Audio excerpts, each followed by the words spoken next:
Andrew Tate. I'm finally going there. And why the hell haven't I gone there before? We'll get to all that. I'm not going to give you all the details and the backstory, the biography of this man. If you don't know, use the search bar. It's there for a reason. Anyway, um, I've only mentioned Andrew Tate here once, and that was in a community post.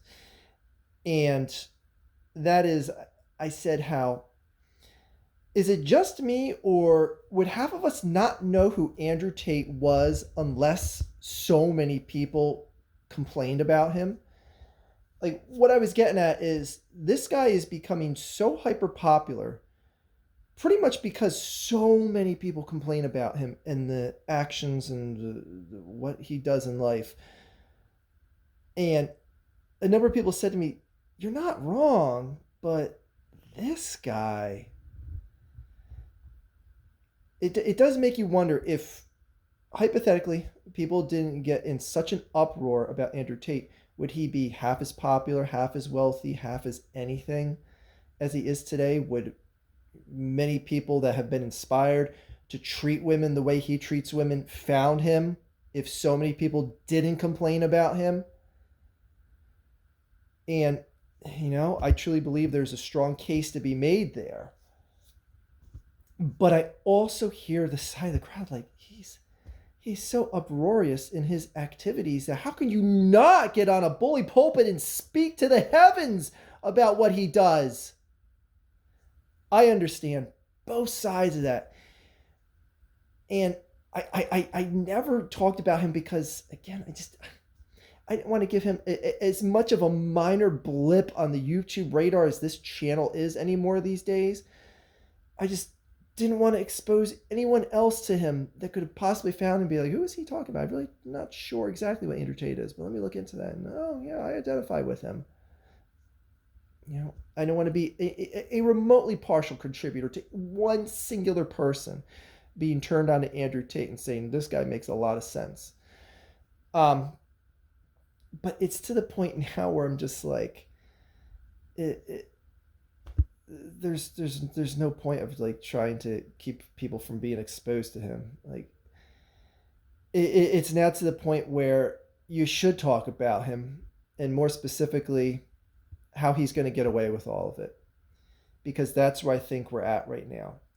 All those charges in Romania and they're all worthless now. He was banned from coming to America. Trump and his cabinet lifted that ban. He's back in America, and one of his first stops was Mar-a-Lago. Shocker. And I don't really see much shock in that.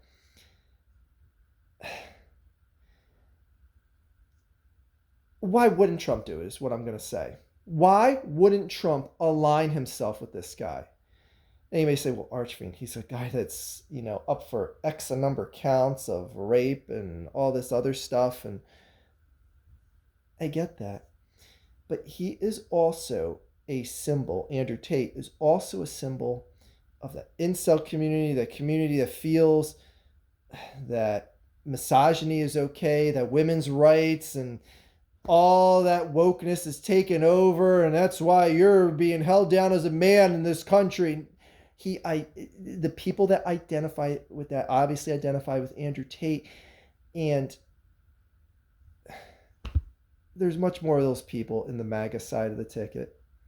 Now, am I sitting here saying, like, oh, all you Trump voters are just misogynists that, want the woman in the kitchen and bend over and take it whenever the man is ready and wanting to do so? No. But I'm also telling you, you're a fool if you're kidding yourself that those minded people aren't more attracted to the MAGA side of the ticket. You're kidding yourself. Why wouldn't Trump? Why wouldn't Trump adorn himself to this guy?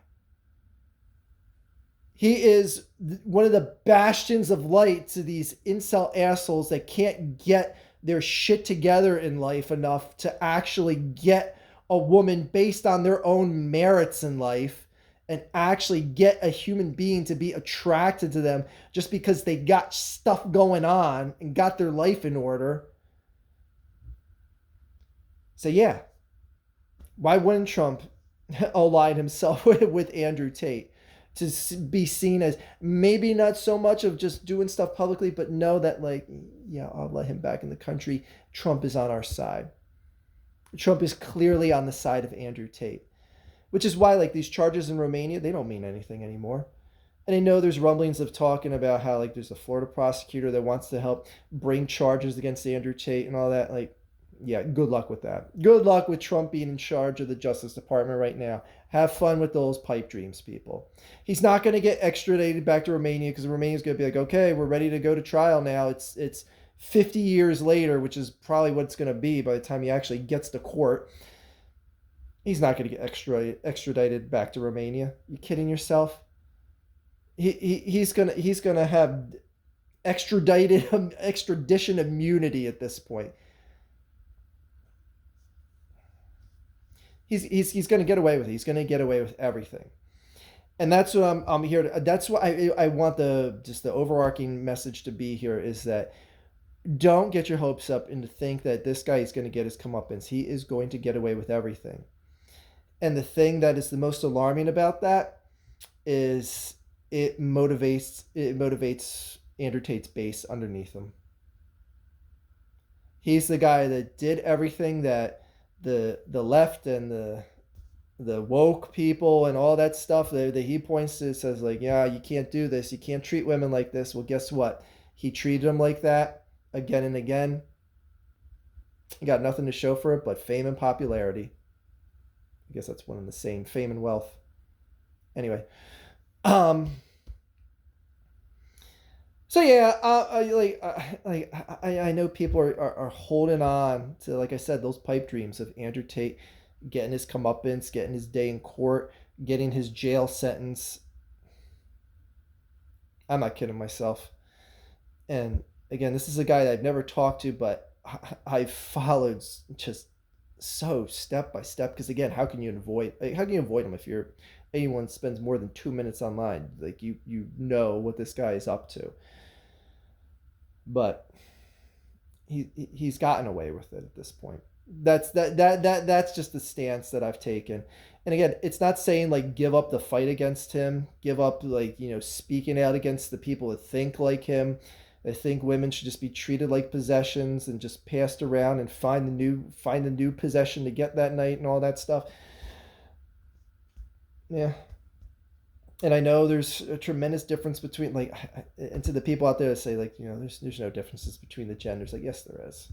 Like, let's stop kidding ourselves. Like, there's so much inequality, and even from just normal sane minded people on either side of the genders, there's tremendous differences in how they treat each other.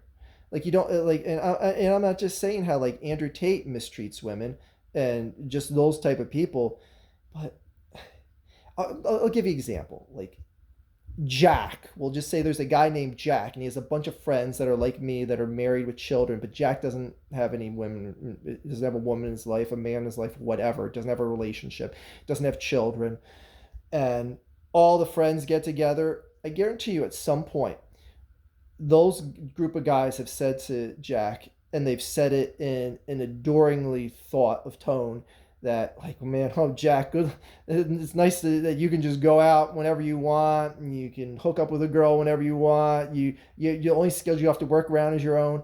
And the married guys with children say it in a sort of envious tone because they remember those days and they adore those days. And that's a sacrifice you make as a man that decides to have children or be in a committed relationship, etc.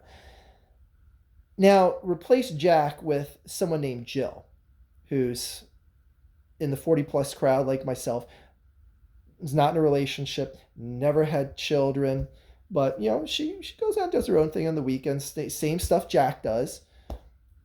I guarantee you there's been a time where, if all her friends are married with children, they've gotten together and they say, Jill, why don't you go out and get a man and settle down, have some kids? Whereas, like, you put the shoes on Jack, like, do you think any of those men have said that to Jack?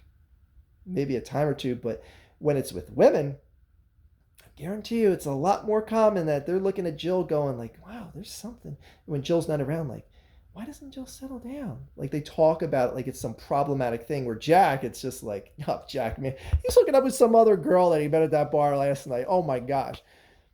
Jill, that slut Jill, she just hooked up with another guy at the bar last night. Am I wrong, guys and girls? Anyway, Andrew Tate appealing to incels everywhere and people who just want to treat women just like complete pieces of trash that, like I said, just, should honestly just stay in the kitchen and bend over and take it whenever the man is good and ready.